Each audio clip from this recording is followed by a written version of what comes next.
Hello guys, welcome to the session of Hindu editorial analysis. आज इस video में हम जानने वाले हैं वोमेन्स रिजर्वेशन बिल के बारे में, उसके साथ इसके लिए कुछ डिबेट्स। देखिए, ये तो हमारा पैराग्राफ रहेगा। पैराग्राफ के साथ पैराग्राफ हम पढ़ेंगे, इसको सिर्फ पैराग्राफ के अनुଯାयी हम इंग्लिश के लिए इसको इम्प्रूव करेंगे, एनालिसिस करेंगे। उसके साथ साथ vocabularies and some antonyms and synonyms भी हम याद करेंगे।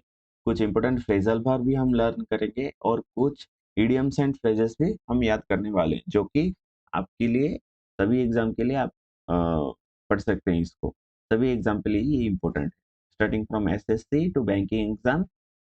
everywhere it is very important। So पहले आते हैं वोकेबलरी सेक्शन में। देखिए, पहला जो वर्ड है टेबल। टेबल का मतलब हमें पता है, टेबल का मतलब क्या होता है? एक आर्टिकल होता है। ऐसा ऐसा होता है, खाते हैं पीते हैं कुछ चीजें रखते हैं, इसको टेबल बोला जाता है। और इसी टेबल को नाउन बोला जाता है। लेकिन हमें पता है कि इंग्लिश में जो वर्ड्स होते हैं उनका बहुत सारा पार्ट्स ऑफ स्पीच हो सकता है। जैसे कि टेबल का मतलब अगर वर्ब की तरह हम यूज करेंगे तो इसका मतलब हो जाएगा present something formally for discussion. Right, कुछ चीज को फॉर्मली प्रेजेंट करना डिस्कशन के लिए, इसको बोला जाएगा टेबल। टेबल किया जा रहा है ये चीज, ऐसे बोला जा सकता है। या फिर हम बोल सकते हैं इसका सिनोनिम क्या हो जाएगा? इसका सिनोनिम हो जाएगा कुछ चीज प्रपोज करना। कुछ चीज को प्रपोज करना, ठीक है, कुछ चीज को प्रपाउंड करना, ये बोल सकते हैं हम। देखिए, the committee agree to table the proposal. अभी कॉमिटी ने एग्री किया कि इस प्रपोजल को, यानी कि इस चीज को टेबल किया जाए, प्रेजेंट किया जाए। ठीक है, नेक्स्ट आते हैं नेक्स्ट वर्ड तक। स्टार्क। स्टार्क का मतलब क्या है? Very different from something in A way that you can see it. Right, यानी कि इसका मतलब इजीली, मतलब हम बोल सकते हैं क्लियर। तो स्टार का मतलब क्लियर हो जाएगा, जो आपको एकदम क्लियरली दिखाई देता है, उसको हम स्टार बोलेंगे। और स्टार का सिनोनिम क्या हो जाएगा? It's obvious, it's clear, it's evident बोल सकते हैं। इट्स एविडेंट, इट्स कंस्पिकुअस भी बोल सकते हैं। कंस्पिकुअस, CUOUS, ये इसका सिनोनिम हो जाएगा। अपरेंट बोल सकते हैं, अपरेंट। ट्रांसपेरेंट भी बोल सकते हैं, ठीक है। और इसका एंटोनिम क्या हो जाएगा? जो कि ऑब्सक्योर, जो कि दिखाई नहीं देता, क्लियरली आप देख नहीं सकते। ऑब्सक्योर, ऑब्सक्योर बोला जा सकता है। इनकंस्पिकुअस, इनकंस्पिकुअस, वैग। तो ये सब इसका सिनो एंटोनिम हो जाएगा। एंटोनिम का मतलब विपरीत शब्द। नेक्स्ट वर्ड है फ्रॉड। फ्रॉड का मतलब क्या है? कॉजिंग एक्सट्रीम वरी, यानी कि परेशान करने वाली चीज, इसको हम बोलेंगे फ्रॉड। इसका सिनोनिम क्या हो जाएगा? सिनोनिम हो जाएगा वरिज्म। इसका सिनोनिम हम बोल सकते हैं, वरिज्म बोल सकते हैं। डेस्परेट बोल सकते हैं, डेस्परेट हो जाएगा एक। और एक हो जाएगा एंग्जियस, ठीक है। डिस्क्वेटिंग भी बोल सकते हैं, डिस्क्वेटिंग बोल सकते हैं। ये इसका सिनोनिम हो जाएगा फ्रॉड का। और इसका एंटोनिम क्या हो जाएगा? कामिंग, सूदिंग।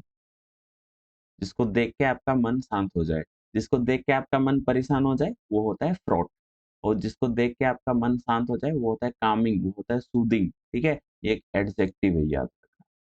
और एक होता है लोडेटरी। लोडेटरी का मतलब क्या है? एक्सप्रेसिंग प्रेज, यानी कि प्रेज करने वाला। एक्सप्रेसिंग प्रेज, इसका मतलब, इसका भार, ये एडजेक्टिव की तरह यूज हुआ है। इसका भार होता है, इसका भार होता है एप्लुएड। एप्लुएड बोल सकते हैं हम, ठीक है। यूलोजाइज बोल सकते हैं, यूलो, यूलोजाइज, ये हो जाएगा यूलोजाइज। इसका और अच्छा सा वर्ड क्या है? सिनोनिम हम बोल सकते हैं लोडेटरी का। हम बोल सकते हैं इसको एडल्टरी बोल सकते हैं, ठीक है। एडल्टरी,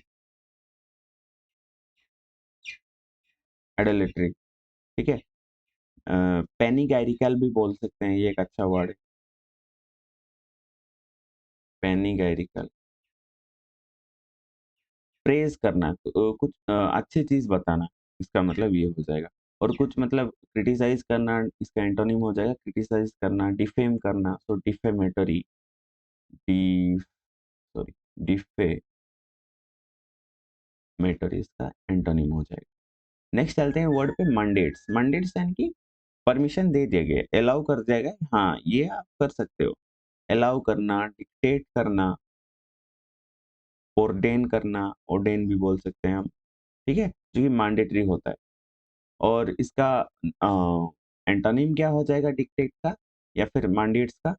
एंटोनिम हो जाएगा आप मतलब किसी चीज़ को बंद कर रहे हो, बैन कर रहे हो, किसी चीज़ को रिवोक कर रहे हो, किसी किसी चीज़ को एनोल कर रहे हो, किसी चीज़ को नलिफाई कर रहे हो, ये हो सकता है नलिफाई, ठीक है?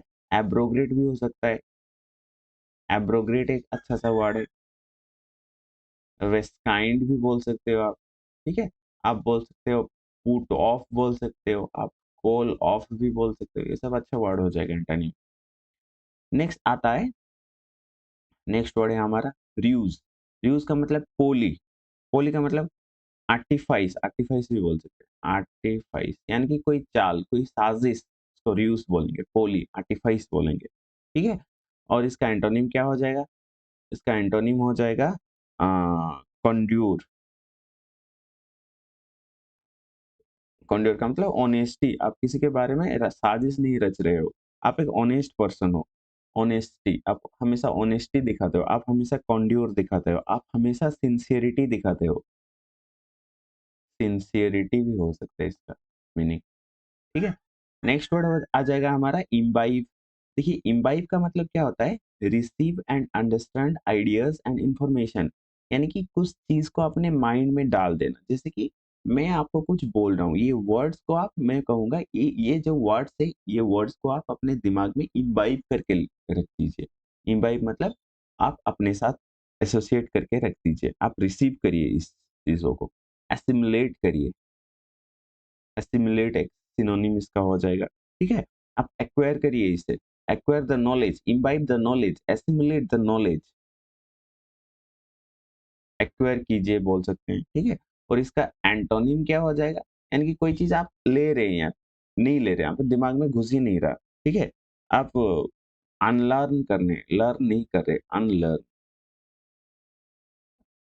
ऑब्लिविएट हो सकता है। देखिए ये बहुत इंपॉर्टेंट वर्ड्स है, इसको आप अच्छे से याद रखना। नेक्स्ट होता है एनोमली। एनोमली का मतलब जो नॉर्मल सिचुएशन से हटके होता है, कुछ डेविएशन होता है, ठीक है? डेविएशन बोल सकते हैं, ओडीटी बोल सकते हैं, कुछ ओड थिंग्स बोल सकते हैं, ओडीटी, जो नॉर्मल सिचुएशन से नहीं होता, उसको हम एनोमली बोलेंगे। इसका एंटोनिम क्या हो जाएगा? इसका एंटोनिम हो जाएगा जो अच्छे से होता है, जो एक नॉर्म है, जो जिसमें कन्फर्मिटी होता है, तो ये सब इसका एंटोनिम हो जाएगा दोनों, यानी कि विपरीत शब्द। तो ये जाने हम vocabularies, and I advise you to pen down all these vocabularies on your paper and revise it on a daily basis. Then coming to the phrasal verb, phrasal verb एक है हमारा resort करना, resort to का मतलब क्या है? To make use of something, especially something bad, as a means of achieving something, often because there is no other possible solution। यानी कि कुछ चीज को याद यूज करना, इसलिए यूज़ करना, कुछ बैड थिंग्स, कुछ गंदा थिंग्स के लिए यूज़ करना, कुछ खराब काम के लिए यूज़ करना, इसलिए कुछ चीज़ को आप अचीव करना चाहते हो, उस चीज़ को पाने के लिए आप गंदे तरीके से मतलब खराब तरीके से कुछ चीज़ को यूज़ कर रहे हैं। अ, उस टाइम आपके साथ आपके पास पॉसिबल सॉल्यूशन नहीं है, इसीलिए आप अल्टरनेट सॉल्यूशन में थोड़ा मतलब जैसे कि एक बंदा है, वो अभी अर्न कुछ नहीं कर रहा है, अनएम्प्लॉयमेंट वो क्या होके रहा है। अभी वो फॉर्मल तरीके से, फॉर्मल तरीके का मतलब वो जाए, काम करे, पैसा रोज़गार करे। ये नहीं करके उसने चोरी-डकायती शुरू कर दी। तो इसको गलत तरीके से पैसा इनकम करना बोला जाएगा। तो इसको आप रिसोर्ट टू बोल सकते हैं। जैसे सेंटेंस दिया गया है, they achieved their demands without having to resort to force. उन्होंने अपना डिमांड्स को पूरा कर लिया without without having to resort to force, यानी कि कुछ फोर्स, कुछ बैड वे से उन्होंने अपने डिमांड को अचीव नहीं किया, पूरा नहीं किया, उन्होंने अपने आप ही मतलब अचीव कर लिया, ठीक है। कोई बैड सिचुएशन, बैड थिंग्स को एक्वायर करने की जरूरत ही नहीं पड़ी। नेक्स्ट आता है हमारा important call for, phrasal verb call for. Call for का मतलब publicly ask for a demand, publicly ask for या फिर डिमांड समथिंग, कुछ चीज को डिमांड करना, इसको कॉल फॉर बोला जाए। देखिए कॉल एक बहुत अच्छा हमारा फ्रेजल वर्ब है। कॉल कॉल कॉल से जुड़ा हुआ बहुत सारे इंपॉर्टेंट फ्रेजल वर्ब्स भी होते हैं, जैसे कि हम एक बोल सकते हैं call in. Call in, call in का मतलब क्या होता है? To call someone for help, to call someone for help, यानी कि अगर आप परेशानी में हो और आप किसी को बुला रहे हो, उसको कॉल इन बोलेंगे।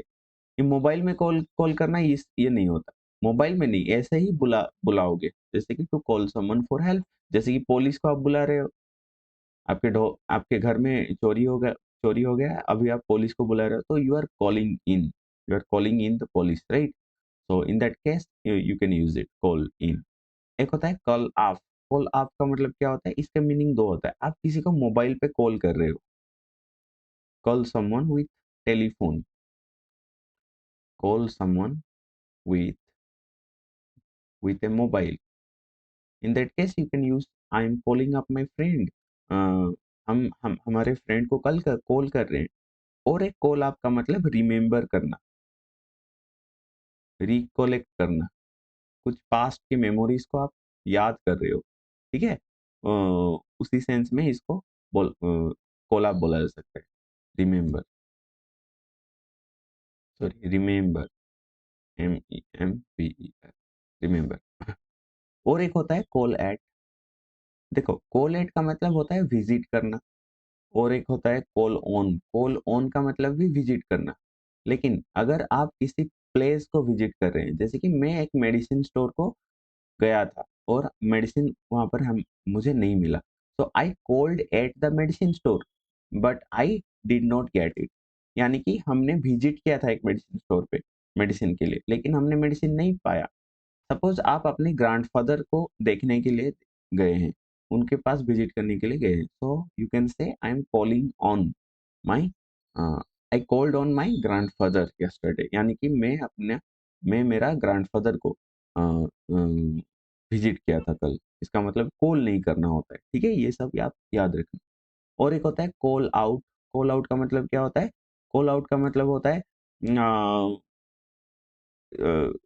To speaking loudly, loud voice में बात करना, ठीक है, इसको कॉल आउट बोलते हैं। कॉल फॉर बताया। और एक होता है call of.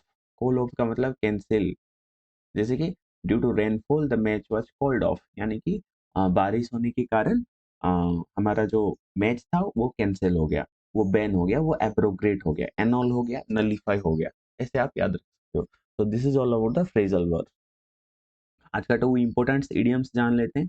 There in lies ए रब, इसका मतलब क्या होता है? देयर इज ए प्रॉब्लम और कंट्राडिक्शन विच इज डिफिकल्ट और इम्पॉसिबल टू डील विथ, यानी कि एक ऐसा प्रॉब्लम है, बहुत बड़ा प्रॉब्लम है, उसको ऐसे ही हम सॉल्व नहीं कर सकते। इसको बोलते हैं देयर इज लाइज ए रब। एट द आउटसेट का मतलब क्या होता है? एट द स्टार्ट, यानी कि प्रारंभ से। तो ये दो इडियम्स आप याद रखना डेली बेसिस में। ऐसे ही आप अगर इसी तरह वोकाबुलरी को आप याद रखोगे तो आपका वोकाबुलरी का जो इन्वेंटरी है वो इंक्रीज होने वाला है। देखिए लेजिस्लेटिंग चेंज, लेजिस्लेटिंग चेंज का मतलब ये जो लेजिस्लेशन हो रहा है वो उसमें जो चेंज हो रहा है उसको लेजिस्लेटिंग चेंज बोलते हैं।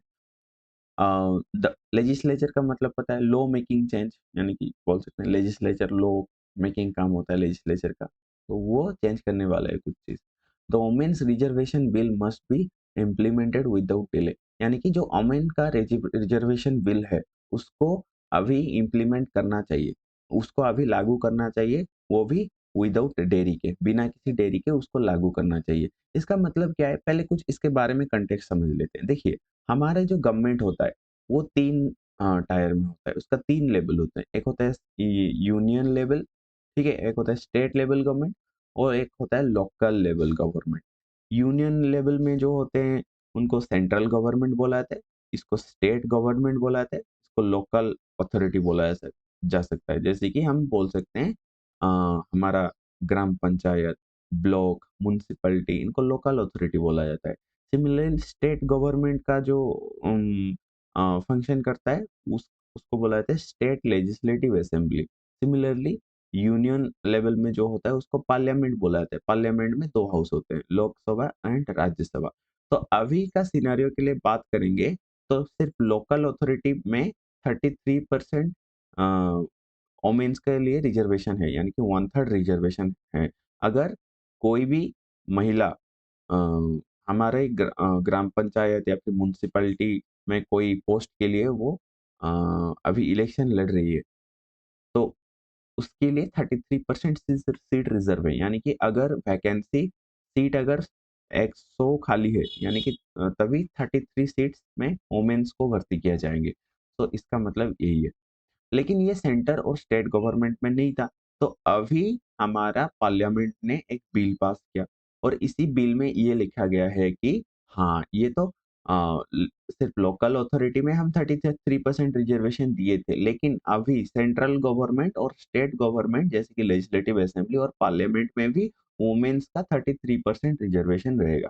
तो इसी के कंटेक्स्ट में बात करते हैं इस टॉपिक को। The passage of the women's reservation bill, यानी कि जो रास्ता है इसका वुमेन्स रिजर्वेशन बिल का, कहाँ पर? लोकसभा में, in Lok Sabha. Almost 3 decades after it was first stable in parliament is a welcome move that can finally shatter a political glass ceiling। यानी कि इसका मतलब समझते हैं, ये जो वुमेन्स रिजर्वेशन बिल का रास्ता है कहाँ पर? लोकसभा में। ये ऑलमोस्ट 3 डिकेड्स है। देखिए 1 डिकेड का मतलब होता है 10 इयर्स। अभी 3 डिकेड्स का मतलब क्या हो जाएगा? 30 साल। तो अभी से 30 साल पहले इसको बिल क्या किया गया था, लेकिन पास 30 साल के बाद ये इंट्रोड्यूस कब किया गया था? 30 साल पहले इंट्रोड्यूस किया गया था, लेकिन अभी पास हो रहा है। So is the first table in the parliament. तो पहले ये कब पार्लियामेंट में प्रेज़ेंट किया गया था? 30 साल पहले, लेकिन अभी ये बिल लोकसभा में पास हो गया, इसीलिए ये बहुत बड़ा वेलकम मूव है, वो अच्छा सा चीज है दैट कैन फाइनली सेटर। और जो कि फाइनली जिससे वजह से क्या होगा, जिसके वजह से सेटर का मतलब डिस्ट्रॉय, जिसके वजह से जो पॉलिटिकल ग्लास सीलिंग है वो डिस्ट्रॉय हो जाएगा। देखिए पॉलिटिकल ग्लास सीलिंग का मतलब क्या होता है, पहले समझे पॉलिटिकल ग्लास सीलिंग का मतलब क्या है।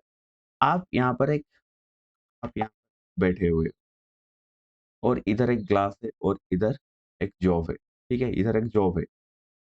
आपको दिख रहा है ये जॉब है, लेकिन आप नहीं जा सकते, तो इसको ग्लास सीलिंग बोलते हैं। तो हमारे देश में वुमेन्स का सिचुएशन कुछ ऐसा है। अपॉर्च्युनिटी उनके लिए है, लेकिन ये जा नहीं पा रहे ड्यू टू ग्लास सीलिंग, ठीक है? सो अभी ये जो रिजर्वेशन लाया गया, 33% रिजर्वेशन पार्लियामेंट में लाया जाएगा, यानी बिल पास हो रहा है, वो एक्ट बन जाएगा।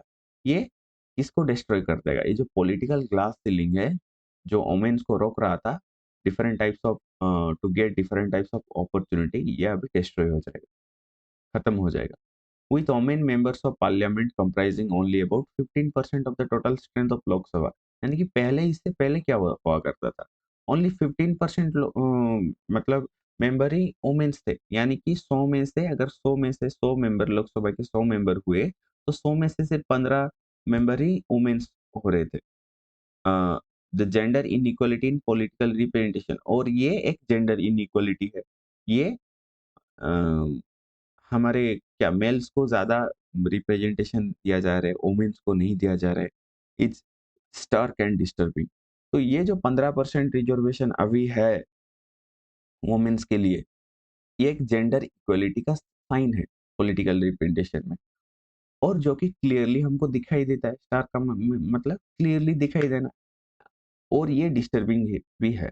इसको अगर हम जानेंगे तो ये बहुत बड़ा डिस्टर्बिंग सिचुएशन है, ऐसा नहीं होना चाहिए। एक्चुअली इक्वलिटी का मतलब क्या होता है? सबको इक्वल अपॉर्चुनिटी मिले। आप अगर कोई जगह पे जा रहे हो और हम एक वुमन भी उधर जा रहा है, तो आपको जितना अपॉर्चुनिटी मिलना चाहिए वुमेन को भी उतना अपॉर्चुनिटी मिलना चाहिए, इसको बोला जाता है इक्वलिटी। लेकिन ऐसा नहीं हो रहा था। 15% मतलब सोच रहे हो, ये बहुत गंदा होता है। द 128 कॉन्स्टिट्यूशनल अमेंडमेंट बिल, यानी कि कॉन्स्टिट्यूशनल अमेंडमेंट बिल का मतलब क्या होता है? कॉन्स्टिट्यूशन को अगर हम अमेंड करेंगे, चेंज करेंगे, कुछ लॉ हो, इसको अमेंडमेंट बिल बोला जाएगा। तो ये जो 128 नंबर कॉन्स्टिट्यूशनल अमेंडमेंट बिल है, जिसको बोला जाता है नारी शक्ति वंदन अभियान, ठीक है, अधिनियम, नारी शक्ति वंदन अधिनियम इसका नाम है। 62, ये क्या बता रहा है? 62 amend this by reserving A third of the seat in Lok Sabha and legislative assembly for women. तो ये बिल जब इंट्रोड्यूस हो, अभी तो हुआ इंट्रोड्यूस, लोकसभा में पास हो गया, तो ये बिल अगर एक्ट बन जाएगा, इससे क्या होगा?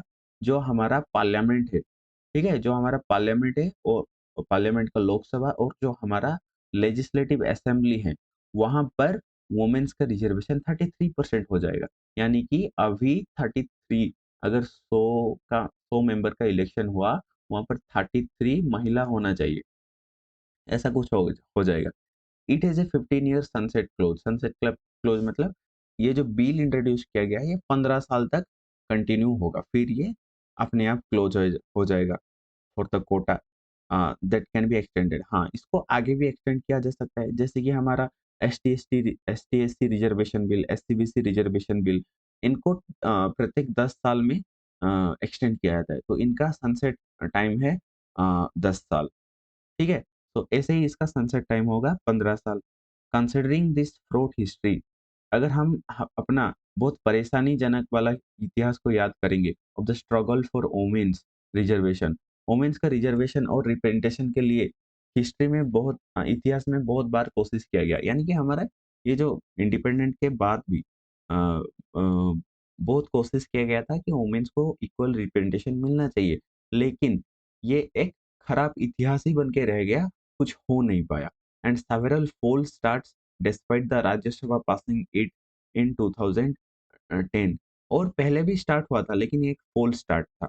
ये जो वुमेन्स का रिजर्वेशन के लिए कुछ स्टार्ट होना चाहिए ना, ये स्टार्ट हुआ था, राज्यसभा में बिल पास हो गया था, लेकिन ये 2010 में ये फॉल स्टार्ट था, इससे कुछ हो नहीं पाया था। It is laudatory that the first bill to be introduced in the new Sangsad Bhavan has been passed in the Lok Sabha। और ये एक मतलब प्रेज करने वाला चीज है, लॉडेटरी का मतलब प्रेज करने वाला, ठीक है। यानी कि ये अच्छा है हमारे लिए कि जो फर्स्ट बिल ये है वुमेन्स रिजर्वेशन का, जो इंट्रोड्यूस किया गया है न्यू संसद भवन में, न्यू पार्लियामेंट में, ये अभी पास हो गया लोकसभा में, और ये एक्ट बनने वाला है, और उसके बाद क्या हो जाएगा? 33% रिजर्वेशन होने वाला है। तो this is all about today's article. So I think it is easy for you to understand. इसको फिर से एनालिसिस करना अगर दिक्कत आए, और वर्ड्स को अच्छे से याद रखना, वर्ड्स को बार बार रिवाइज करना। सो मिलते हैं नेक्स्ट एडिटोरियल सेक्शन में, उसके लिए धन्यवाद। Thank you for being with us, have a nice day.